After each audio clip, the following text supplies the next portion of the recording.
Hello বন্ধুরা, কেমন আছেন সবাই? আশা করি সবাই ভালো আছেন। আমাদের চ্যানেলটি সাবস্ক্রাইব করুন আর এই গল্পটি পড়ার সময় সাউন্ড অফ করে নিন, নইলে গল্পটি পড়তে ভালো লাগবে না। অর্ধাঙ্গিনী পার্ট 19, লেখা হুমায়রা ইসলাম। বুঝতে পারছো? যাও, নিজের যেভাবে ইচ্ছে সেভাবে লাইফ লিড করো। আমার কাছে আসবে না, ভুল করেও আসবে না। মাহিমের কথা শুনে সানজিদা হা করে মাহিমের দিকে তাকিয়ে থাকে। এ কি সেই মাহিম যে তার সাথে একদিন কথা না বলে থাকতে পারতো না? এ কি সেই মাহিম যে সানজিদাকে পাওয়ার জন্য দিন রাত ভর পাগলামি করতো? সানজিদার চোখ দিয়ে পানি গড়িয়ে পড়ে। সানজিদা বলে,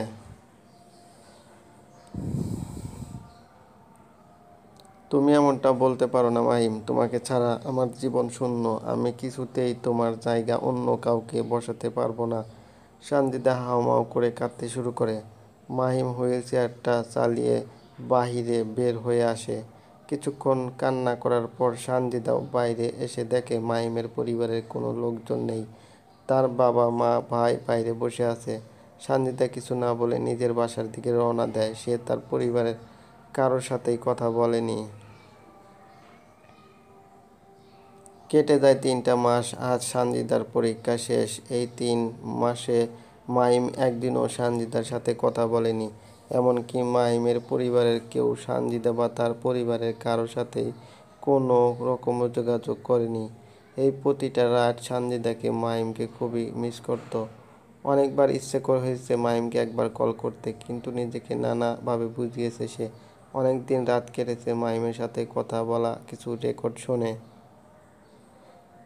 অনেক মুহূর্ত কেটেছে মাহিমের সাথে কাটানো, কিছু আনন্দ মুহূর্তের ছবি দেখে। সানজিদা মাহিমের ছবির সাথে অনেক কথা বলে। মাঝে মাঝে পড়ার টেবিলে বসে চিন্তা করেছে, পাগলটা কি করছে, আমাকে ছাড়া কেমন আছে। আমার সাথে কথা না বললে যার একটা রাতও কাটতো না, আজ কি করে তার দিনকাল কাটছে। ভালো আছে তো মাহিম? সুখে আছে? আচ্ছা, মাহিম কি আমাকে আগের মতো মিস করে? আগের মতোই ভালোবাসে? হুঁ, বাসে, কিন্তু প্রকাশ করতে চায় না। কত রাতেই না সানজিদার চোখ ভিজেছে কষ্ট মাখানো পানিতে। রাবেয়া বেগম সানজিদার রুমে এসে দেখেন সানজিদা নিজের কাপড় চোপড়ে একটা লাকেজে গুছাচ্ছে। রাবেয়া বেগম সানজিদার পাশে দাঁড়িয়ে বললেন, কিরে, তুই কি কোথাও যাচ্ছিস? হুঁ। কোথায় যাচ্ছিস? আর আমাদের তো আগে বলিসনি আজ কোথাও যাবি। আগে বলার প্রয়োজন মনে করিনি, তাই বলিনি। এসব কী রকম কথা? ইদানিং দেখি তুই আমাদের সাথে ভালোভাবে কথা বলিস না।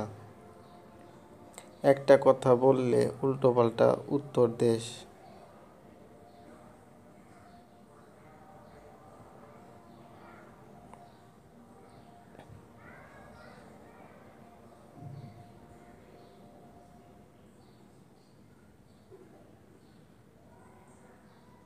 তোমরা যা করেছো এরপর আর এর থেকে ভালো ব্যবহার কিভাবে আশা করো আমার কাছে বুঝি না।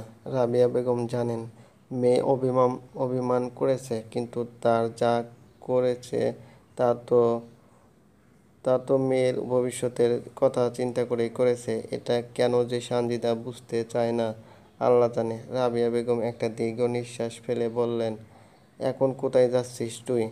মাহিমদের বাসায়। মানে? রাবেয়া বেগম যেন চমকে উঠলেন সানজিদার কথা শুনে। তিনি সানজিদাকে ধরে নিজের দিকে ফিরিয়ে বললেন, কোথায় যাচ্ছিস বললে? মাহিমদের বাসায়। মানে আমার শ্বশুরবাড়ি। এটাই তো কথা ছিল। আমার পরীক্ষা শেষ হলে আমাকে শ্বশুরবাড়ি চলে যেতে হবে। তোর বাবা যদি এসব কথা শোনে তাহলে কি হবে বুঝতে পারছিস? এসব আলমারিতে গুছিয়ে রাখো। সরি আম্মু, আমি মাহিমদের বাসায় যাবই, আর আজকেই যাব।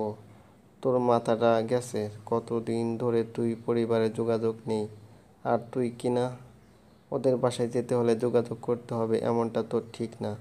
ঠিকানা হলেই যাওয়া যাবে।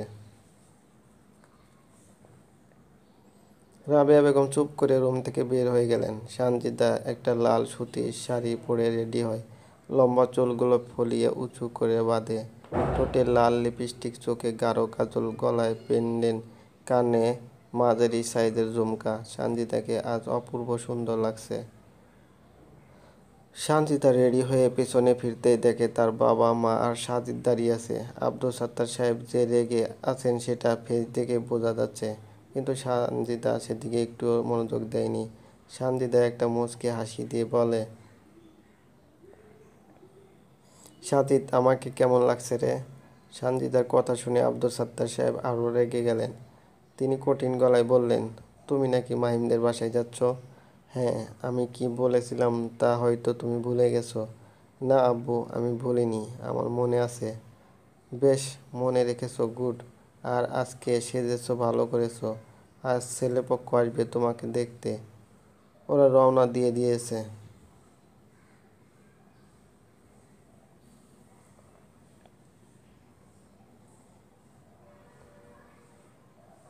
আব্বু, আমি মাহিমদের বাসায় যাচ্ছি, আর তুমি থাকো তোমার ছেলেপক্ষ নিয়ে। মাহিম আমার স্বামী, আর একবার বিয়ে হওয়ার পর প্রশ্নই আসে না দ্বিতীয়বার বিয়ে করার। এবার আব্দুল সাত্তার সাহেব আরও রেগে গেলেন।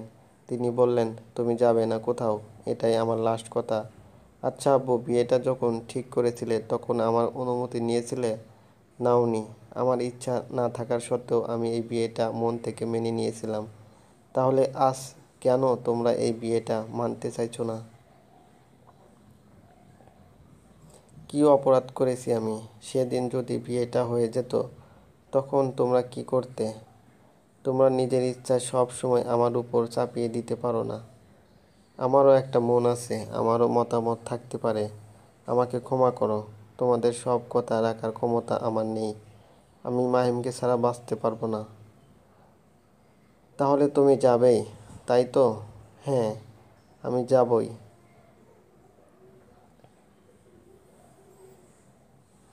বেশ, তাহলে যাও। তবে যাওয়ার আগে একটা কথা শুনে রাখো। তোমাকে ভুলে যেতে হবে যে তোমার মা বাবা আছে। মনে করবে তোমার নিজের বলতে কেউ নেই, মা বাবাও নেই। আমরাও মনে করব আমাদের একটা মেয়ে ছিল, সে মারা গেছে। তোমার জন্য এই বাড়ির দরজা চিরদিনের জন্য বন্ধ হলো। যখন তুমি কষ্ট থাকবে তখন চাইলেও আমার কাছে আসতে পারবে না। বাবার কথা শুনে সানজিদার চোখে জলে টলমল করে ওঠে। সানজিদা নিজেকে সামলে নিয়ে বলল, ঠিক আছে, মাইমকে পাওয়ার জন্য যদি আমাকে আমার পরিবার ছাড়তে হয় তাহলে আমি তাতেই রাজি। মাকে দেখো, আমি বোঝার পর থেকে 3 কি 4 বার মামার বাড়ি যেতে দেখেছি। তিনি সংসার নিয়ে এত ব্যস্ত যে ভুলেই গেছেন তারও একটা পরিবার ছিল। আমি না হয় সেটা শুরু থেকেই মনে করব। তোমরা ভালো থেকো। আব্দুল সাত্তার সাহেব সানজিদার রুম থেকে বের হয়ে গেলেন। রাবেয়া বেগম সানজিদার মাথায় হাত বুলিয়ে বললেন,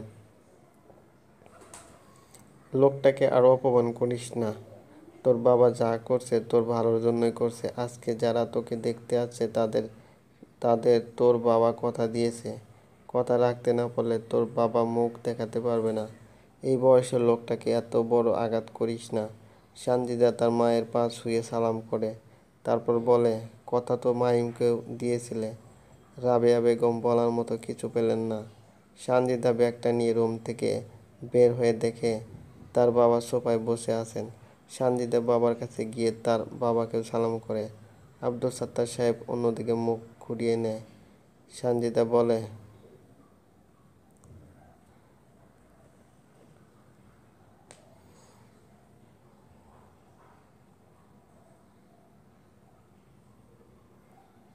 সবাই ভালো থেকো, একজন আরেকজনের খেয়াল রেখো, যদি পারো দোয়া করো আমি যেন আরও কখনো এই বাড়িতে ফিরে না আসি। মাহিমকে ভালোবেসে যেন আমি আমার জীবন অতিবাহিত করতে পারি। আর সাজিদ, ভালো করে পড়াশোনা করবি, জীবনে অনেক বড় হবি। আমার মতো মা বাবাকে কখনো কষ্ট দিবি না।